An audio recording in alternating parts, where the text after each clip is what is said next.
Hi guys, this is the Drunkduck Quackcast, and look, we're up to number 681. I'm Ozonation, with me is Baines and Tanserine. Hi guys.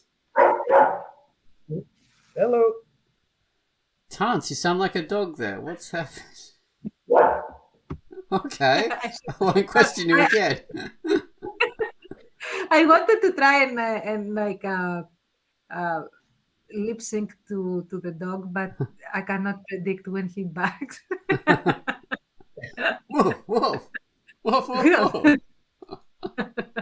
Okay.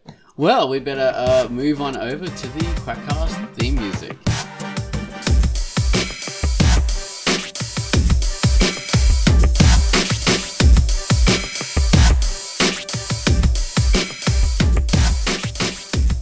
That was our theme music. Oh, how cool that is. Gamos provided that for us, and he's a master musician. A magician of musicians. Okay, so this week we're talking about swords in fiction, and armor as well. So swords and armor, which are two favorite kind of things that go together, aren't they? Especially for fantasy. I mean, you can use swords and armor in anything. You could have a crime fiction with swords and armor. You could have like a doctor medical drama with swords and armor. You could have swords and armor in a romance. You could, but most people don't. They're cowards, they're weak, they're pathetic. They only have them in fantasy. Which is so sad, because everyone should always have swords and armor with them at all times. Yes, see, the dogs agree with me. There you go. Like dogs in fairy fiction. There we are. So there's a vote for the fairy fiction. We have it from the dog's mouth. Swords and armor everywhere. But before we get into that, we have to bring up the featured music, which Gamos... Oh no, not the featured music. The featured comic. So a comic I featured this week was called Soulmates by Sir Mollington. Take it away, me, with Soulmates by Sir Mollington. Hello, I'm Ozonation, and my feature for the week was Soulmates by Sir Mollington.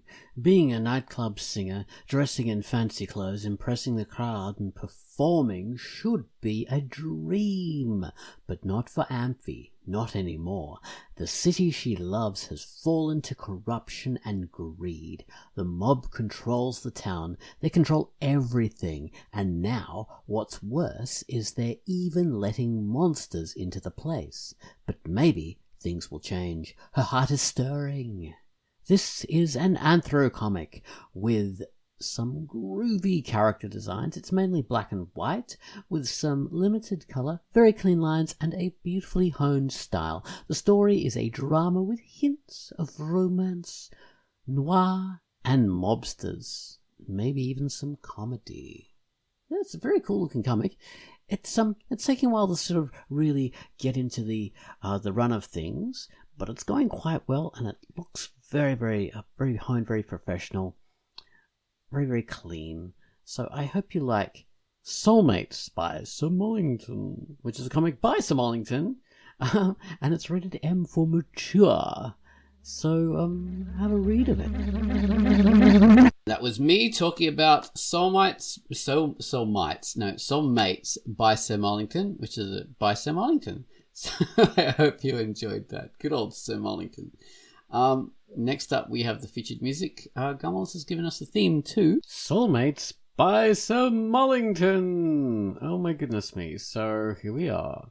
The comic that was featured is the same one that gets a featured theme tune. Thanks very much for that, Gummels. This is a contemplative, dreamy, floaty trip through clouds of muted colour in a world of quiet stasis against a slow, jazzy background. So take it away, Gummels, with your theme to Soulmates by Sir Mollington.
Thank you very much for your theme tune, Gum Wallace, which is, of course, a theme to Soulmates by Sir Mollington, which was by Sir Mollington.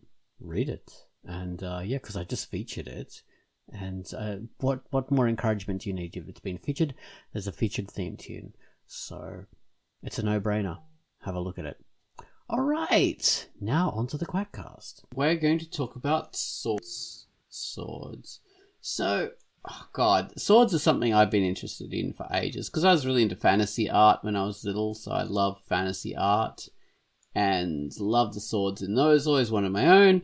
Years later, I got some swords, some replicas and stuff, and then I really got into my cosplay stuff and dressing as a hussar, so this whole hussar uniform, and then I wanted real swords. I didn't want like replicas or cosplay swords or even battle ready ones. I wanted actual antique swords. So I hunted out antique sabres that a hussar in my uniform, from 200 years ago would actually wear. So I got a sword and I wasn't happy with it. Then I got another sword and I wasn't happy with it. And I started collecting more and more and more until I got ones that I was happy with. And then I got a little bit addicted, and it cost a lot of money. Oh man! Because they're antiques. So what is the sword that goes with the 200-year-old hussar? Let's have a look. All right. So let's see. I suppose this one would be the one that would go. For those on camera, those on the cast who cannot see this. So this is a nice black officer's sabre, and it's called, the British name for it is the 1796 Light Cavalry Sabre, because that's when they were introduced, in 1796. But my uniform is German, Prussian, I suppose, and the Prussians would also have had these swords, because culturally they were very connected to the British. So yeah, it's a black saber. It's tinted black with a kind of what would you call this? Like a gunmetal effect. They put a solution on it which darkens the blade. And this isn't typical. This is just because it's an officer's saber. Officers did funky things. They were allowed to do weird stuff with their swords. So other officers wouldn't have had this. Has a what you'd call a P-guard or a stirrup hilt, which is a very simple one-bar hilt, and you'd call this little pommel here, call it a dove's head pommel, because it's just sort of curves backwards, and this holds against, this just sort of lays against your hand, and it stops the swords kind of slipping down. It sort of butts up against the bottom of your hand. So yeah, that is an officer's 1796 light cavalry saber. It's quite long. It's quite light too. It's probably about like 700 or 650 grams, something like that. Not too heavy. I don't know how much that is in pounds. Perhaps I don't know, 1 pound. I don't know. Small. I don't know either. Yeah. Yeah, me neither. Who still uses pounds? I don't know. So yeah, that's one that would fit the stuff. But I actually got one custom made, or I custom made the sword. So this is one that has a typical 1796 light cavalry blade on it,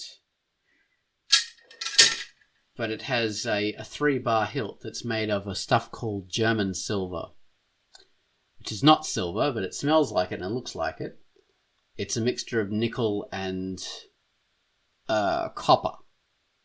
So instead of turning into bronze or brass, it has a very silver kind of look to it. And the hilt there has got nice fine leather, and it's wrapped with sterling silver wire, which I did myself. I twisted it. I got the sterling silver, and I worked out a way to twist, and I wrapped it up there, and I went through, I foolishly bought pure silver to use. And pure silver isn't very malleable. or ductile, I think is the term, and it breaks. So I went through a lot of pure silver and wasted it.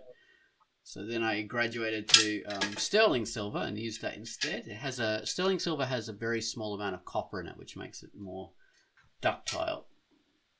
And the hilt here, the German silver hilt, was something I bought through auction. So this was quite old, but it was flat, hadn't been molded into shape. It had just been cut out, and it was as it was. So I tried to bend it into shape, and it got cracked and broken because you can't really mold a lot of different kinds of metal into shape. They need to be annealed, which is they need to be heated up, and I don't know, that realigns the bits, the grain or whatever. So you can mold it into shape without cracking it. So I had to go to. I used to work at an art school as a lecturer in animation, and they have various workshops and all kinds of people there. So I petitioned them and said, look, is there anybody who could help me with this? And one guy said, yep, I can help you with it. And he was a silversmith, and he used to be a Porsche mechanic. And he was so happy to help me with it. So I used to go there every week or so, and he would, if it got cracks and stuff like that, he'd fix it with pure silver. So he'd fill all the little holes and stuff and anneal it in his forge or furnace or whatever it is. And he helped me, and I was able to finally get it to its correct shape onto my sword. Oh, and there's this little, you'll notice this little skull here on the hilt. So that skull is a stainless steel screw that goes through the hilt to help secure it. And I had to get that welded onto a stainless steel screw, or welded onto a steel screw. And of course, I don't have the technology to do that. So I had to go to a jeweler's, and they said, oh, this is a very unusual thing. You know, normally we're handling like precious rings of precious metals and stuff like that. It's very unusual for us to do this, but they were more than pleased to do that for me, and that was an interesting kind of thing to make a sword screw for me. So they laser welded it for me, which was very helpful. That's amazing. Cool. So yeah, that's my custom sword for my my hussar uniform. But that's my personal experience with swords. Have you guys ever collected swords or been involved with them or whatever? No. No.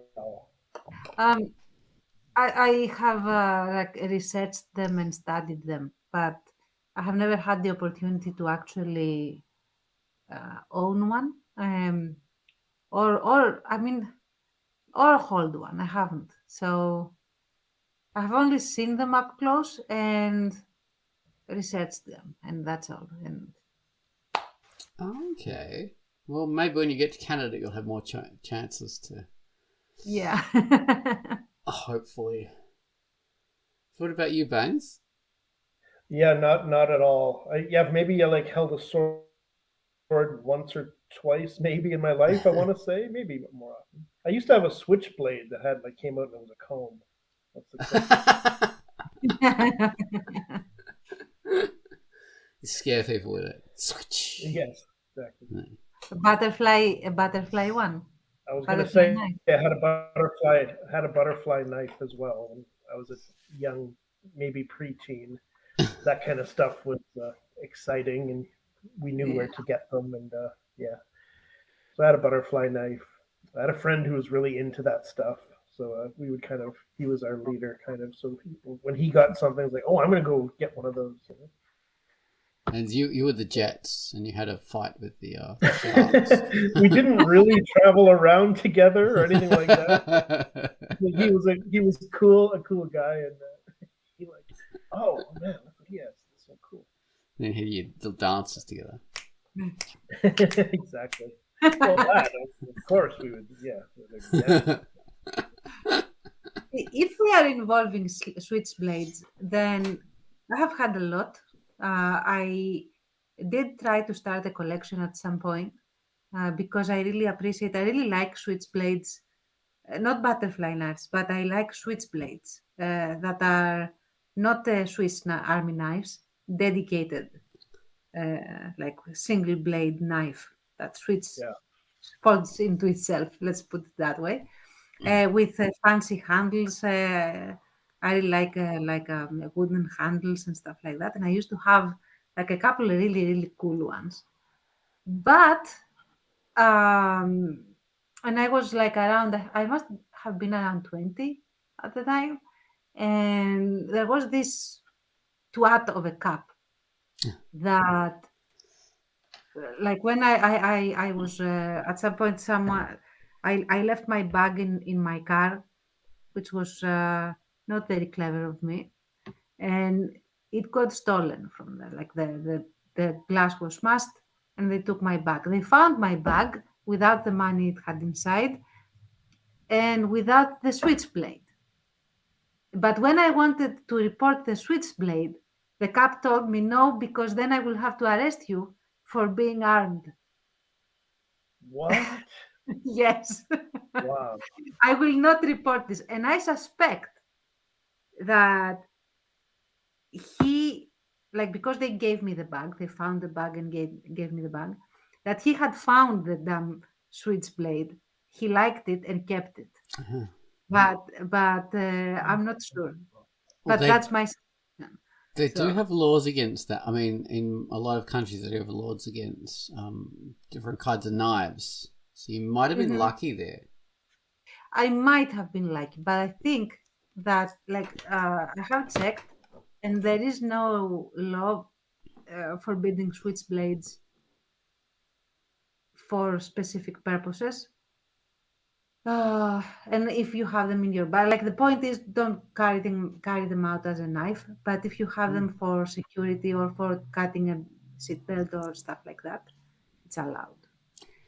So yeah, I still do believe, like, maybe he was giving me a break, or maybe he wanted to keep the knife, or both. You never know. Yeah, could be. Yeah. Perhaps he's got a massive collection of the damn things that he steals off unwitting people. Well, I know, like, in Australia, there are laws against different. So, I mean, in most countries, there is laws against different weird things, because laws are often driven by public opinion and politics and stuff like that, rather than logic. Yeah. So, switchblades had a reputation in the all through the 20th century. Actually, it goes right back. But in the 50s and the 60s, that was sort of like punk weapons or, street gang weapons. But that goes, at least in Australia, it goes back to the 20s. Mm-hmm. These, knives were known to be used by rather unsavory groups, and they became emblematic of those groups. So then there were laws against switchblades and butterfly knives specifically, even though they're not more dangerous than any other knife. It's just because the gangs like to use them. Yeah. And they look dangerous. Butterfly knives are illegal here. So, but not switchblades. So. The other one that was severely illegal is sword canes. So you absolutely cannot have a sword cane in Australia, especially if you get it imported. And I think in Britain as well, but in a lot of other countries. So, because the idea is it's a concealed weapon, which people don't know you have, and you can whip it out and you can attack someone. Although the amount of attacks with sword canes are almost zero. There'd be more attacks with hairbrushes.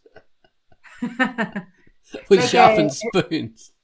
Honestly, if you want to be legal and still be dangerous, and I do not condone this, just don't do it. But you could just have a screwdriver with you. Yeah, or a kitchen knife. Yeah. Like kitchen knives, pocket knives. I used to carry a pocket knife with me for security when I was younger. Never had to use it, fortunately. But it got stolen because my bag got stolen. Yeah. Like years and years ago. So, and I haven't carried anything since. So, in my experience, you're more at risk of losing the bloody knife than you are of actually having to ever use it. Yes.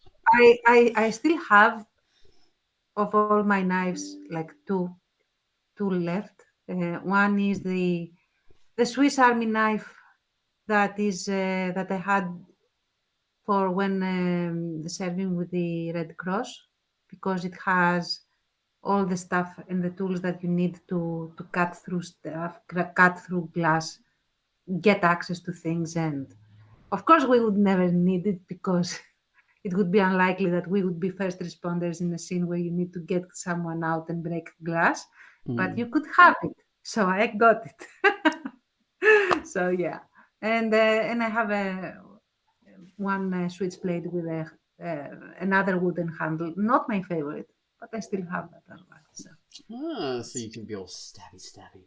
Speaking of legality, when I've worn my hussar uniform, like I don't obviously carry a sword with me in public. You know, the few times I actually do wear it is not because I'm like some freak who likes to dress up in a military outfit and go striding around in public armed to the teeth.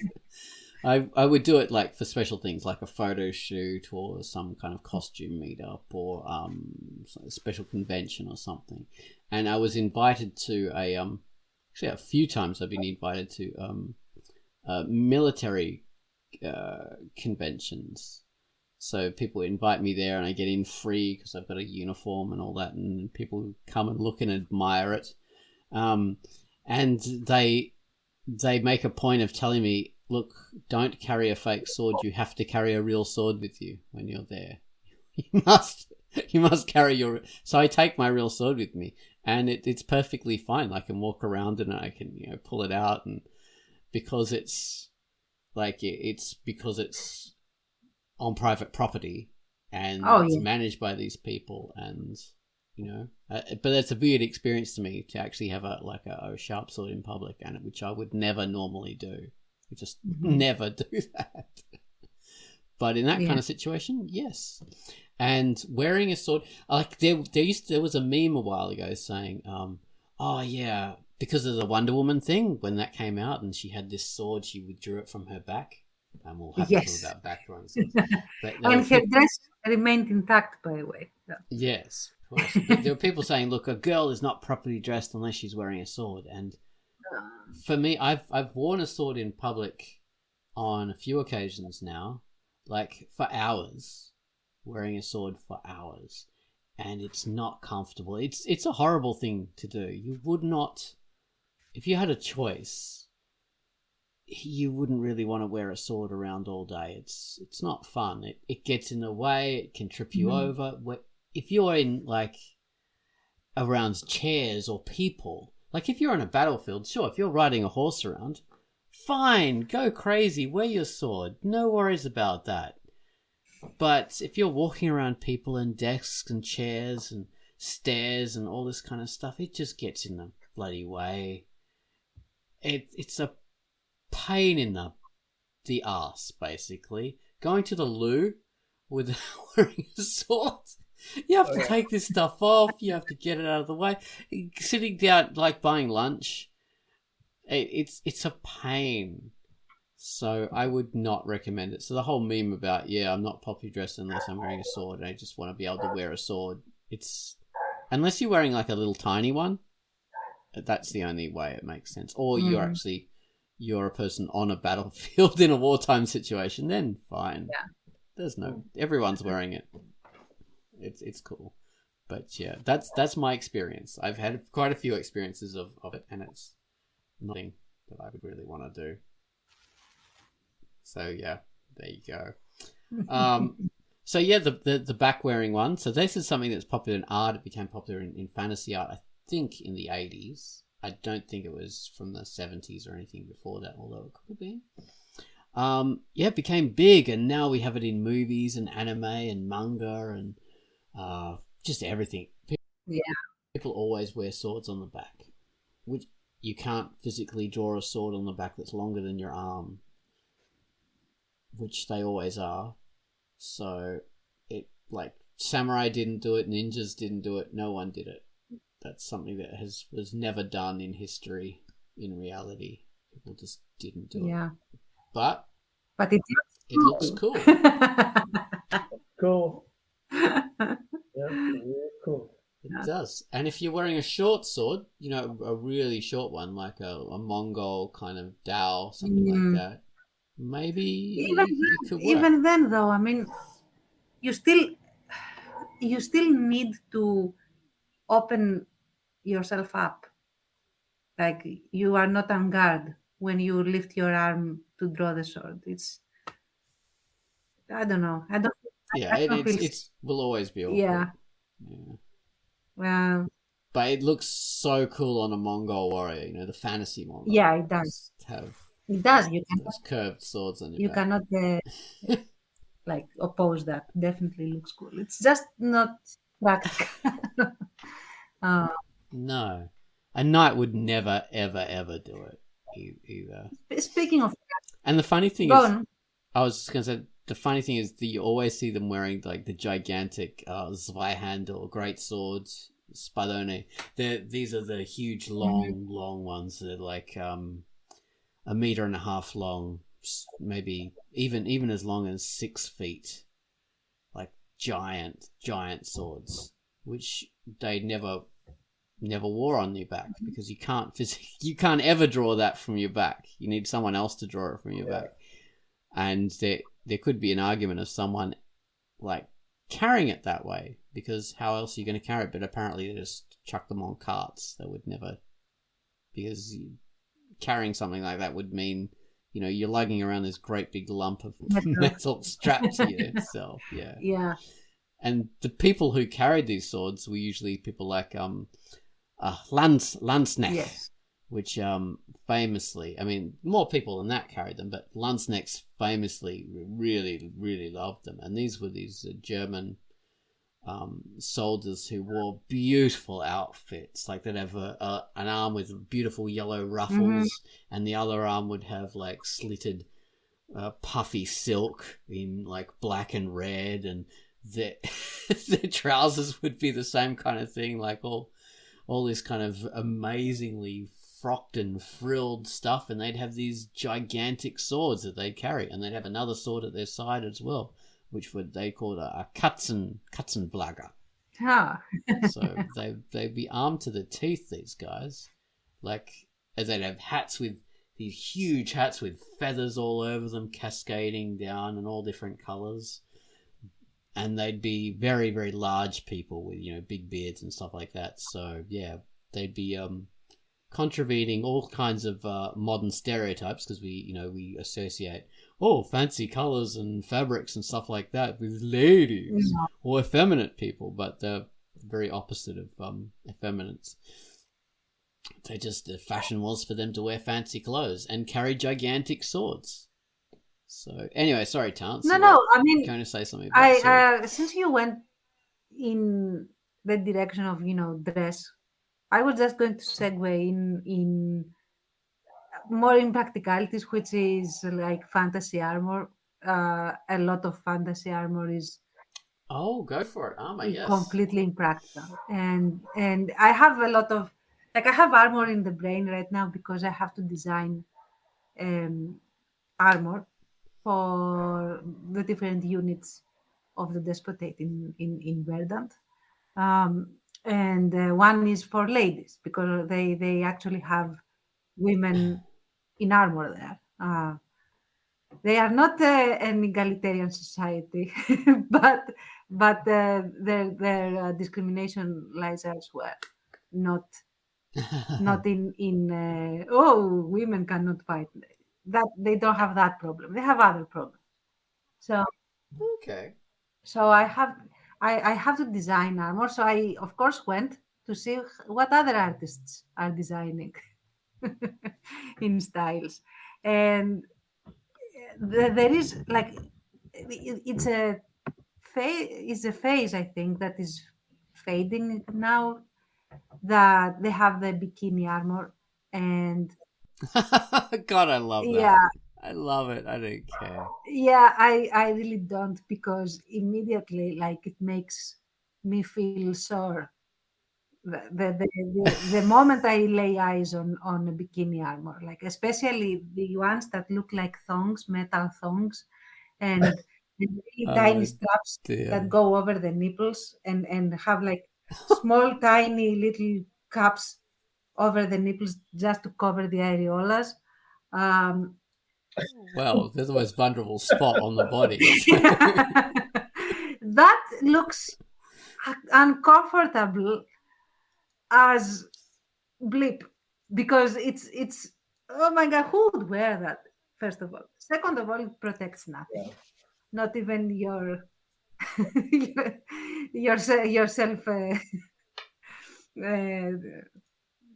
Yeah, it's impractical. It's silly. And of course, it has its place in the sense that it depends on the fantasy and the setting and the way you approach it. Because if you have, especially if you have like skimpily clad barbarian or fighter women that are basically boobs and butt out and have armor.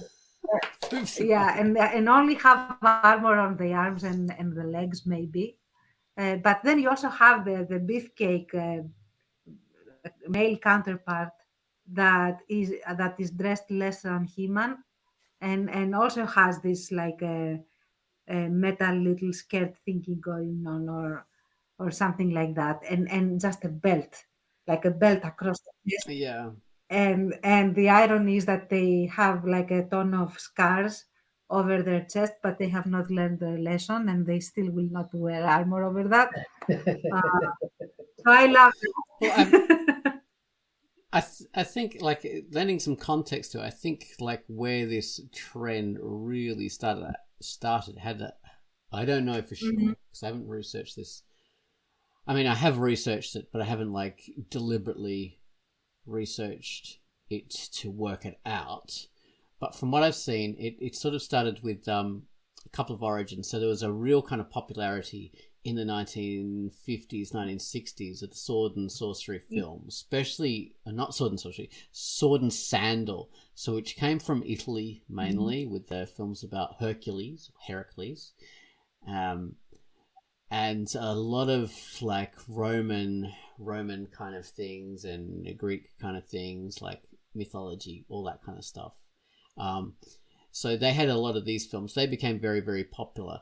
And the sword and sorcery fantasy kind of grew up around that at the same time. So people started doing like more book covers for that and more comics. People were sort of rediscovering Robert E. Howard's Conan stories. And one of the artists that really came to the fore was Frank Frazetta, the famous, like, the god of fantasy art. So he started depicting Conan and various other kind of like barbarian warriors in that sword and sorcery, like sword and sandal, spear and sandal kind of way that was really popular from the Italian movies. And I think that's where he got that look from. Oh yeah, so yeah. He depicted Conan this way. Look, I'm not. And then go on. And then he did like female warriors as well.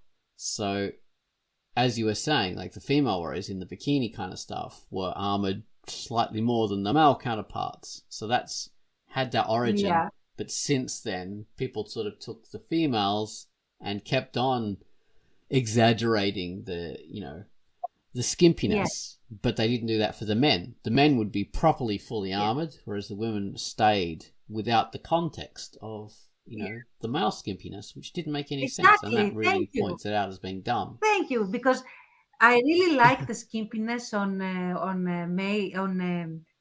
a woman in fantasy if the male is also very skimpy, because it feels balanced, and that this is the way these guys, like, their culture works, and this is how they go to battle. Whatever, okay. But if you have like a cataphract guy that is dressed in metal from top to bottom and encased in armor, yes, and then you have the female warrior looking badass, like having a really wild look, but here you can see not just her boobs, you can see like the entirety of her anatomy, basically. And yeah, it doesn't work, because like What are you doing?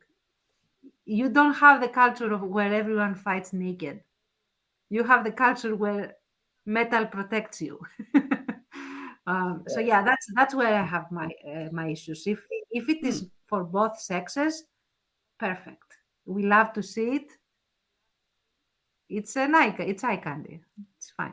Yeah, I mean, you can easily justify this stuff if you can just use logic, or you could make a logic in your world that makes sense. I mean, there's this thing like, oh, boob armor is silly; it doesn't make sense because it creates a weak point in the armor, which is not true because a breastplate, which does not mean something that has a breast, it just means something that covers your chest, is very thick. You can't go through a breastplate. It doesn't matter if you've got like boobs on it or like muscles carved into it. It's thick. You don't go through it. You go around it. That's just what it is. It doesn't create any weak points. And I would there was a fashion. Oh, go on. So there was a fashion in like ancient Greece and ancient like Rome and all over the place of making people look, exaggerating their bodies, their muscle culture, their physical attributes. So you'd have big pecs molded into armor. So boobs are just a female version of pecs. And there were like boob armor, like I've seen ancient Indian breastplate that actually have boobs molded into them. I do think the problem is the boobs. Because I think, first of all, if you don't have boobs, like an area for the boobs to go in the cuirass, let's say in the baldric. Yeah, cuirass breastplate. Then it will be uncomfortable for the woman. It's as simple as that. You need to have space to put the ladies. But the thing is the way. I mean, you can have a lot of breastplates, and you can have like full sculpted breasts, looking like breasts, naked breasts and stuff. But if you have, you shouldn't indent it to the point that it is like an inverted arrow towards your step. Yeah, because that's going to make it uncomfortable and impractical. Exactly. And but you can jut them out. I mean, go for it. And there are practical concerns too. You don't want huge, fixed bulges on the front of your armor that are going to make it hard for your arms to move. Yeah. Because real boobs are soft and they're malleable and they can move out of the way. And your center of metal ones can't. And I expect, of course I don't know, but I expect that your center of balance will be thrown off if you have like, more metal high up there. I mean, yeah. And you don't want to like have it too hard to see your feet, or your stomach, or something like that. But you got to make things practical. But I would definitely make space for a female breast. I mean, that has actually come about to be like a concern in the modern world as well, because people wear body armor now, like police and soldiers and stuff. And they had this thing where, like this, especially, and this fits in with these modern, like, weird prejudices about, like, oh, can't have women wearing that. You have to have them wearing just, like, men's kind of armor. So there was this thing of, like, oh, the women can wear men's vests. Fine, they can wear them and they'll be all right. But it turns out they actually can't. Some women can, but some women, it becomes incredibly uncomfortable and it becomes like a safety thing. Yeah. Because if a woman's wearing an armored vest that doesn't fit or is too tight or is painful, then, she could be killed. So there is now an industry where they actually do make body armor for women. It's different from the men's stuff. Because the anatomy can be like a bit different. And you can't torture people. Absolutely. We had this problem in the Red Cross because we are, at least in my quote unquote unit, I don't know, I guess unit, where we are the ones that carry the stretchers and go in to pull out the injured, So you are the ones that need an actual uniform that protects you. Like police, like firefighters, we actually have the same like tailor, so to speak. and the only thing that changes is the color and the insignia on the uniform. So the thing is that the women have issues, like ongoing issues with these uniforms, because they are basically male, like men's uniforms. And it's not really the vest because it is pretty baggy and it is big. But the pants are a problem. The pants are a problem, and it's surprising. I remember it surprised us because somehow it does not fit well around the pelvis if you wear it size. That's that's a factor with trousers because as female anatomy, the thing is like women have flared hips. Exactly. That's a thing. So, which means the waist is thinner, whereas the hips are wider. Exactly. Proportionally to most women. I mean, everyone's different. There are some women who don't fit into that, trans people and all that kind of stuff. But generally, most women have wider flared hips, which means they have a narrower waist. And trousers made for a typical male figure will be incredibly uncomfortable and just won't fit. Vice versa as well. Yeah. And so they instructed us to order like 2 sizes bigger than our actual size, so that like the area around the hips would be comfortable. But then the problem was that first of all, the pant legs had to be like rolled up and secured differently, which was very awkward. And also, which was the worst part, the waist, the strap, the belt. It's not a belt. It's like the top of the trousers, where it comes around the waist. It was very wide. Way too wide. I mean, this you'd have to like get a lot of tailoring to make that actually fit, which most people would never do. I mean, I can do that, but that's because I've done a lot of sewing, but most people wouldn't, and they wouldn't pay to get it done. And there was this huge, like, grumbling all across the Red Cross. It's like, what the bleep, guys? And eventually, that's cheap and stupid. Eventually they made just the pants for ladies as well. Okay. Well, there are other factors too, because if your trousers are too big, you roll them up, but often with those kind of things in those industries, you have pockets and stuff like that on the side, on the knees and stuff, and you have special like bands of like high vis tape and things like that. If the trousers are too long, those are going to be way too far down. They're going to get rolled up, and they're not going to be usable. So it's just dumb all around. You got to have. Thank you. I mean, it took like a couple of years and lots of this going on for people to listen and say, okay, let's order some like female patterns as well. So. As they should, So if you're doing armor, especially like modern sort of I don't know, like it's like space armor and stuff like that, your characters should have this have a bit of a think about. Like some modern space armor that I really like have a problem with is like 40,000 Warhammer 40,000 armor, because the men have this thing where space marines are only men, and they have these gigantic shot pauldrons on their shoulders, and they have this specific armor type. But for the ladies, they're sisters of battle, they call them. They have completely different armor, which is fine, but it's completely different. Whereas the men are bulky, the women are svelte, and have the boob armor and stuff like that. But they can't be bulky as well, or the men can't be svelte. It's like we have to be totally sexually dimorphic. Yeah, which I think and takes also, it too far. The big pauldrons can be a problem. If they are too big, you will have problems with movement.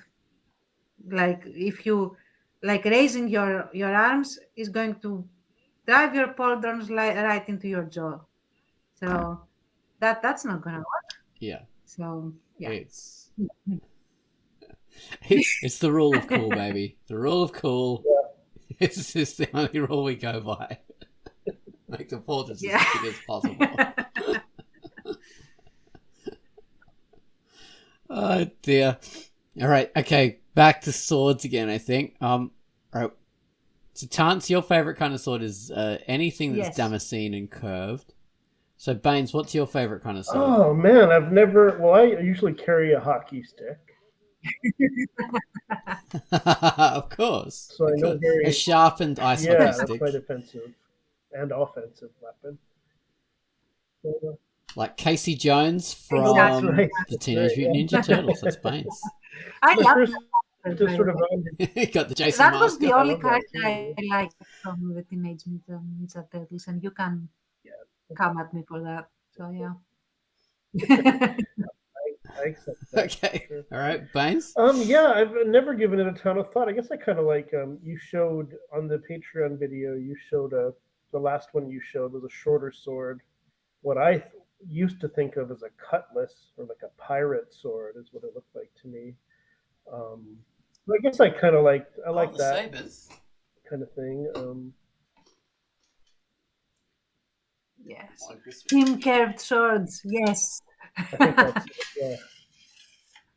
a little on the shorter side, but yeah, it's just as being a fan of things. I've never owned a sword or anything like that. So, which kind of sword would you have your fantasy warrior carry? It's a good question. I like drawing a straight edge, or like a straight sword. What would you call it? Yeah. Okay. I don't know why.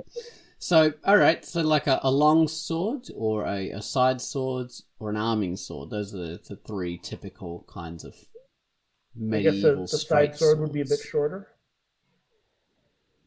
That's what I'd go with, probably. So a one-handed I'd sword. Probably choose that. And what was the last one? An arming sword? What's that? So an arming sword is the earlier version of something like a side sword. It just has a straight cross hilt, whereas a side sword tends to have a little bit more complicated hilt. Okay. So, like, let's see.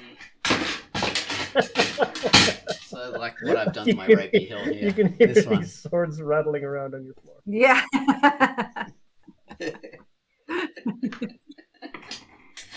Oh dear. Literally saber rattling. Yeah, I love that, man. I love the arming sword then, or the side sword. I prefer that aesthetic, I guess, more than a super long sword. Okay. Yeah, so the long sword is like, I mean, it's like a meter 20, something like that. It's not too big, but it's made to be handled with two hands, so it's a little bit longer. Yeah, versus a Zweihander, which is very long, very big. Okay, so you're in the more traditional style, so what we would in the modern day incorrectly call a broadsword.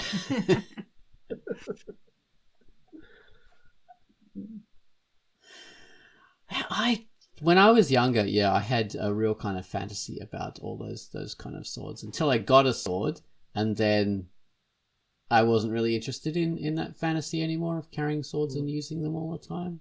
Or as an adult, my kind of love of swords more transitioned into like the history of them and having them matching a costume or something like that.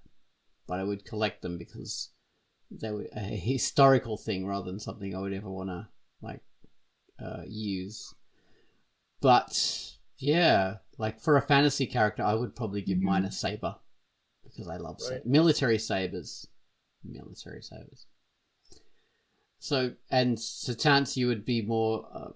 You'd give them like a pallage or a tillage or something like that. Or... I will probably get Shamshir. castigated for this, but I tend to like straight swords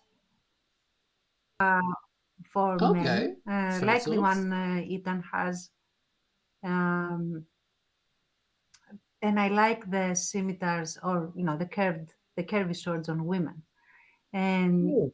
and it has nothing to do, like, I don't know. I feel like it would be more comfortable and for a woman to slice and be faster and a little more nimble. So relatively shorter swords curved for ladies, and for men, you're yeah, all the regular straight sword. But that doesn't mean that it's going to be absolutely like the. For the despotate, it's going to be the rule, um, because they are very rigid of who gets what.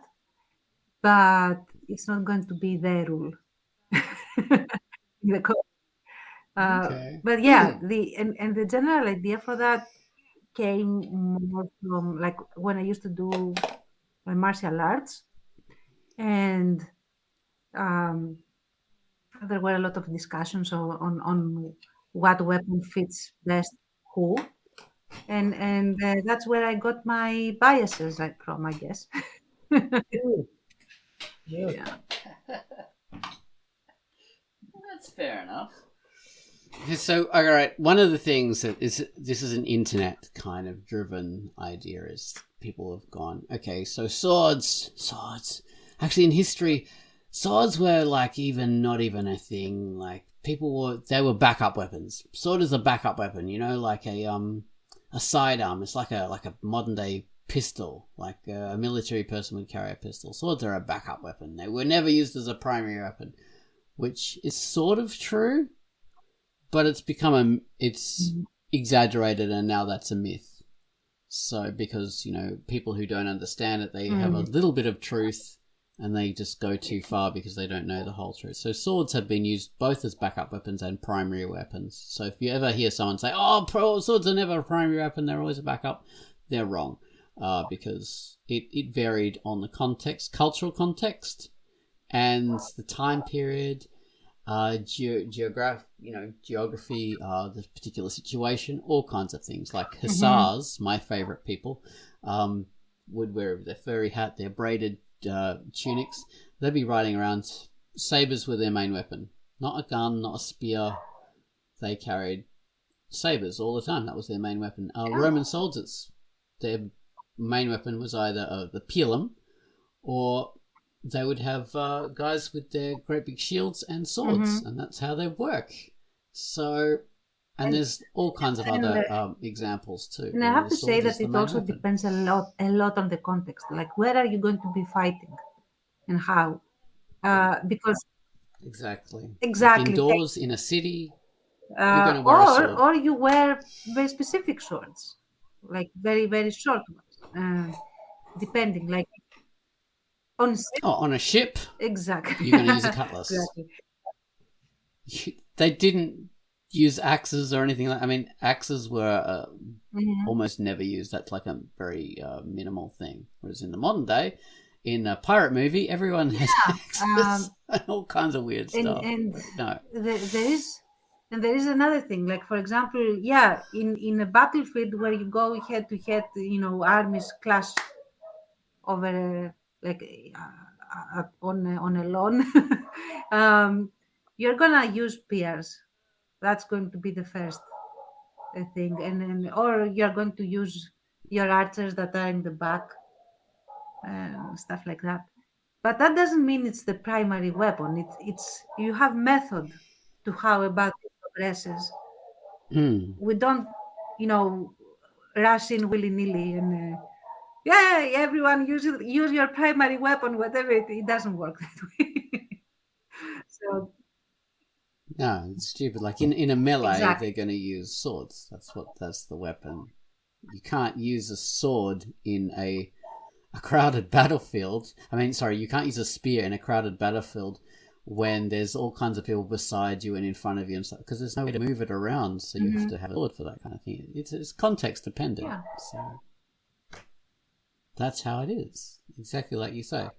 There's no primary, or they're not looking at it and going, "Oh, what's my primary? What's my secondary?" What can I use? Is that what can I use? That's all it is. Exactly.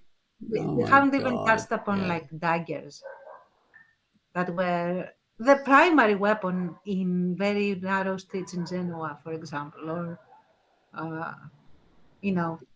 Oh yeah, in Britain Mhm. too. All sorts of daggers was something a universal weapon that you'd always have. And let's not forget what was it, the mercy killer? I don't know. I don't remember the name of the dagger, but the dagger that they had when you had like people in full armor fighting it out, and Oh, right. for a mercy killing, basically they had these very oblong narrow daggers to go in through the little gaps in the armor and end whoever is inside quickly, rather than pummel them outside and kill them Yeah. slowly. So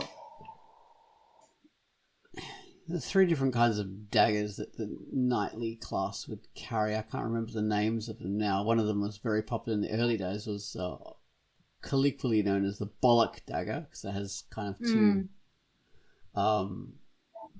testicle-like lumps at the nail. And then there's another one, I can't remember what it's called, but it's very stiff. And it's fantastic for stabbing through holes in armor and stuff like that. I think a poignard's sort of more a name for something like oh damn! I can't even remember all these damn names. It's like a million different names. One of the most important things about swords is the names are often cultural. So we look at them now, thinking they're descriptive names, but say.